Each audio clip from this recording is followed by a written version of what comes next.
Ya, selamat sore semuanya. Kita bahas hari ini specifically khususnya mengenai passive voice, kalimat pasif untuk tenses present continuous. Saya share screen dulu. Ya, baik.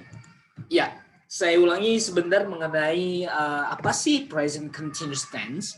Ini adalah tenses atau kalimat yang menjelaskan kejadian yang sedang terjadi, yang sedang berlangsung ketika si pembicara itu menceritakan tentang kejadian yang sedang terjadi tersebut, ya. Jadi ini kunci utamanya adalah kita kenal namanya to be. To be tersebut sesuai dengan subjeknya, karena ini present berarti to be-nya is, am, are, tergantung subjeknya. Kalau subjeknya I berarti to be-nya am. Ditambah dengan kata kerja continuous, artinya kata kerja yang bentuk ing. Contohnya kalau kata kerjanya go menjadi going. Saya sedang pergi ke Bali, sedang melakukan perjalanan ke Bali. I am traveling to Bali. Saya sedang berbicara kepada kamu. Apa kata kerjanya berbicara? Speak. Berarti menjadi speaking. Berarti I am speaking to you now. Bukan I speaking, tapi harus ada to be-nya. I, to be-nya am. Berarti I am ditambah dengan kata kerja speaking. Berarti I am speaking. Nah, itulah kata kerja mengenai penggunaan present continuous tense. Apa sih kalimat pasif? Saya ulangi dan ulangi lagi. Kalimat pasif, kalimat aktif adalah kalimat yang si subjek melakukan pekerjaan terhadap si objek atau membuat si objek menderita atau melakukan pekerjaan untuk si objek. Contohnya gini, saya memanggil kamu. Saya sedang memanggil kamu. Saya sedang berbicara, saya sedang menceritakan pengalaman saya kepada kamu. Saya sedang mengajarkan bahasa Inggris kepada kamu. Nah, jadi mengajarkan, berarti mengajarkan bahasa Inggris kepada kamu. Apa yang diajarkan bahasa Inggris. Nah, di kalimat pasif, pasif adalah berarti subjek yang tadi di kalimat aktif, subjek yang tadi di kalimat aktif menjadi objek di kalimat pasif. Karena kata kerjanya saja di bahasa Indonesia, kita lihat ya, Contohnya kata kerjanya adalah memasak. Berarti nanti di kalimat pasif dimasak. Nah, lihat perubahan antara si subjek dan objek. Karena kita nanti kalau tidak mengubah subjek dan objek akan aneh. Dan kalimatnya menjadi tidak benar. Contohnya gini, Rina sedang memasak nasi sekarang. Coba kita tidak memindahkan Rina ataupun yang lain, hanya diganti menjadi di. Rina sedang dimasak nasi sekarang, yang nggak mungkin. Jadi kalau kita melihat gini, memasak. Nah, kalau di pasif berarti dimasak. Apa yang dimasak? Berarti nasi. Berarti nasi sedang dimasak oleh Rina sekarang. Jadi lihat, di sini Rina sebagai subjek, di sini Rina sebagai objek. Diikuti oleh kata oleh. Ya, karena perbuatan tersebut dilakukan oleh si Rina. Jadi nasi yang tadinya objek di kalimat aktif menjadi subjek di kalimat pasif. Ingat perubahan tersebut. Thank you. Nah, di sini kita lihat, saya terangkan lagi kalimat mana sih yang bisa dijadikan kalimat pasif, sir? Ya, kalimat yang ada kata kerjanya dan bukan hanya kata kerjanya ada, tetapi kata kerjanya harus ada objeknya. Lihat kalimat saya ini. Vina sedang duduk di depan teras rumahnya sekarang. Ini saja kita terdengar aneh. Duduk. Kalau duduk berarti diduduk. Boleh nggak diduduk? Nggak boleh. Dan ini tidak ada objeknya. Jadi kata kerja duduk, sit, dalam bahasa Inggris tidak ada objeknya. Jadi kalimat ini tidak bisa kita jadikan kalimat pasif. Kadang-kadang gurunya di SMA atau di SMP membuat buatlah kalimat ini menjadi pasif. Padahal kalimat tersebut tidak bisa dijadikan pasif. Gurunya tersebut hanya ingin tahu, kamu bisa memahami nggak kalimat mana yang bisa dijadikan pasif, gitu ya. Karena tidak semua kata kerja ada objeknya. Contohnya tidur, ditidur nggak boleh. Datang, didatang nggak boleh, ya. Jadi ada kata kerja yang memang tidak membutuhkan objek. Contohnya kelihatannya, nggak ada. Dilihatannya, nggak ada. Tidur di tidur nggak boleh. Datang di datang nggak boleh. Ya, jadi harus ada kata kerja yang kata kerja tersebut harus ada objeknya. Karena objeknya tersebutlah yang menjadi subjek di kalimat pasif. Saya memakan nasi. Nasi dimakan oleh saya. Nah, lihat kalimat ini. Kalimat kedua, mereka sedang membangun sebuah rumah sekarang. Boleh?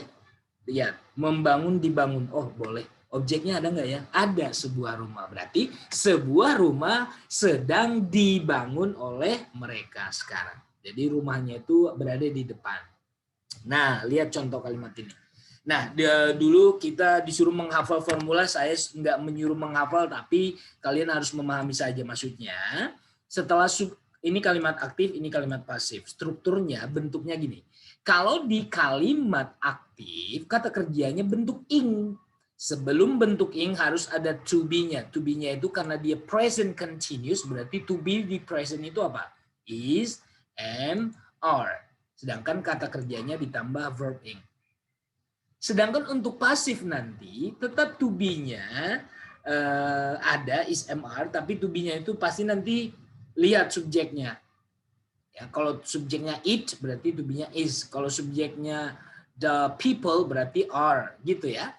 Ya, tetapi di kalimat pasif setelah ada is, am, are, ya harus diikuti oleh being. Inilah yang menandakan nanti to be being, inilah yang menandakan dia nanti passive voice. Dan ingat, setelah to be being baru kita tambahkan kata kerja bentuk ketiga. Dan saya selalu ingatkan semua kalimat pasif mau tensis apapun harus bentuk ketiga kata kerjanya. Ya, jadi selalu saya anjurkan kepada kalian untuk tetap menambah kosakatanya khusus untuk kata kerja yang irregular. Karena irregular verb, kata kerja yang tidak beraturan itu tidak bentuk ed belakangnya. Yang bentuk ed kan banyak banget. Visit, visited, visited. Work, work, worked. Sedangkan untuk yang kata kerja yang tidak beraturan, itu memang bentuk kedua dan ketiganya punya bentuk tersendiri. Atau kadang-kadang sama. Contohnya read, read, read. Meskipun tulisannya read, read, read, tapi dari bacanya beda. Itu kalau cara bacanya beda. Ada yang cara nulisnya sama, cara bacanya juga sama. Bentuk 1, 2, 3-nya sama. Put, put, put, meletakkan. Tetapi nanti dari konteksnya kita tahu. Contohnya gini, I put a book last night on my table. Kalau sudah last night berarti kita sudah paham, oh put di situ berarti kalimat simple past. Karena tadi malam loh. Kalau saya sudah menaruh bukumu di mejamu ya, saya sudah, I have put your books on your table. Berarti ketika kita melihat ada have, berarti kata put di situ berarti bentuk ketiga. Nah, begitulah kita memahami bentuk pertama, kedua, dan ketiga untuk kata kerja yang memang bentuknya sama, bunyinya juga sama. Ya, nah ada banyak kata kerja yang tidak beraturan, yang bentuk kedua dan ketiganya memang berbeda. Contohnya steal, mencuri, bentuk keduanya stole, ketiganya stolen. Mengendarai, drive, drove, driven. Nah, dan kata kerja itu yang memang sering muncul di teks bahasa Inggris. Jadi mudah-mudahan kalian bisa menambah kosakata terus atau mengingat kosakata khususnya kata kerja yang bentuk irregular verb. Ya, oke. Inilah untuk bentuk aktif dan pasifnya. Ingat, tetap ada to be is am are. Tetapi setelah to be is am are ada to be bentuk ing-nya. Inilah yang disebut dengan to be continuous. To be bentuk continuous. Bentuknya being. Dan being ini memang khusus digunakan untuk kalimat pasif present continuous. Setelah kata being harus diikuti kata kerja bentuk ketiga. Oke. Saya buatkan langsung contohnya ya. Kalimat aktifnya seperti ini. My mother, lihat. Kenapa di sini is? Karena my mother ini masuknya ke pronoun she. Ya. My mother is cooking the food. Ingat, ibuku sedang memasak makanan untuk ayahku. Sekarang gini, di sini memasak, sedang memasak. Berarti kalau pasifnya sedang dimasak.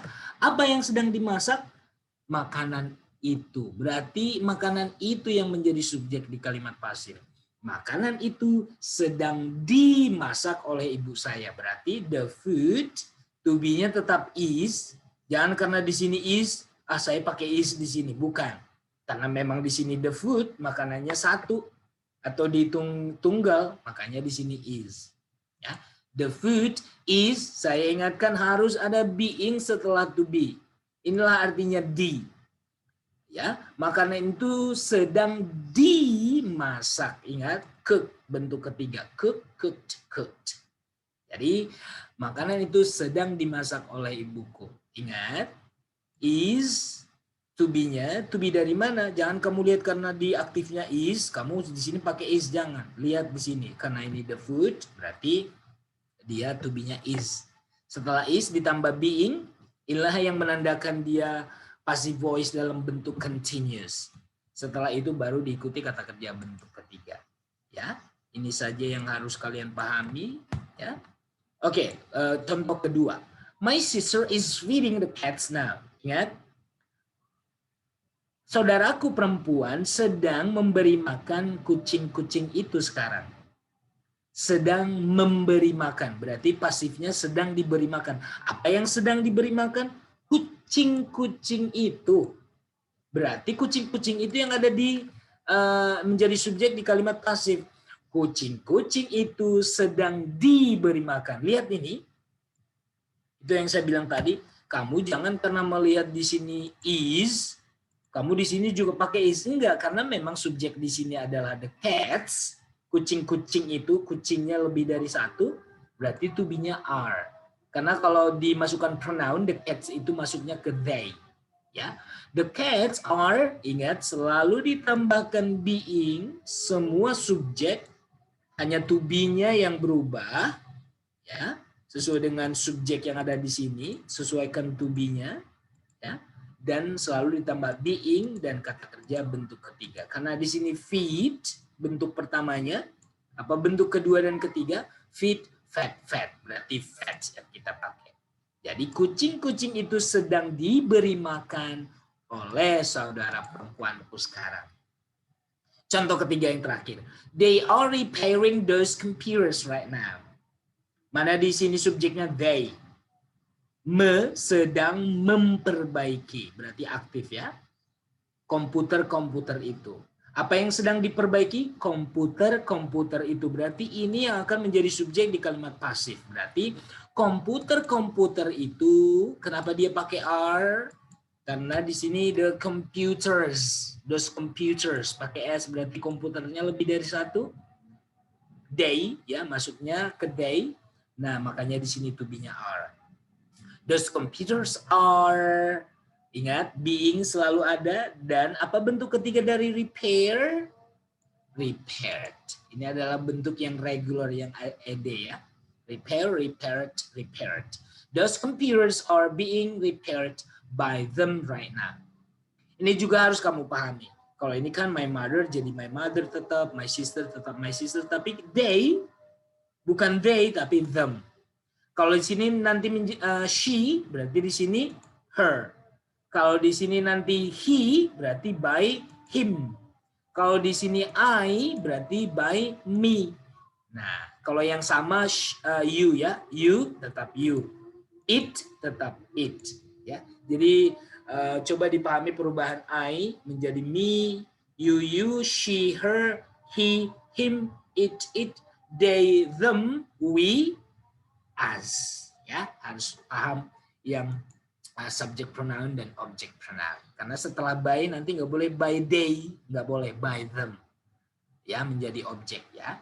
Oke, terima kasih. Mudah-mudahan kalian paham dari contoh yang saya buat ini. Mudah-mudahan sudah paham mengubah kalimat aktif ke pasif atau mengubah pasif ke aktif khusus untuk kalimat present continuous. Saya Gunawan Tamnu Saribu, saya undur diri. I'm signing off. Thank you so much. I'll see you next week. Ada topik. Goodbye.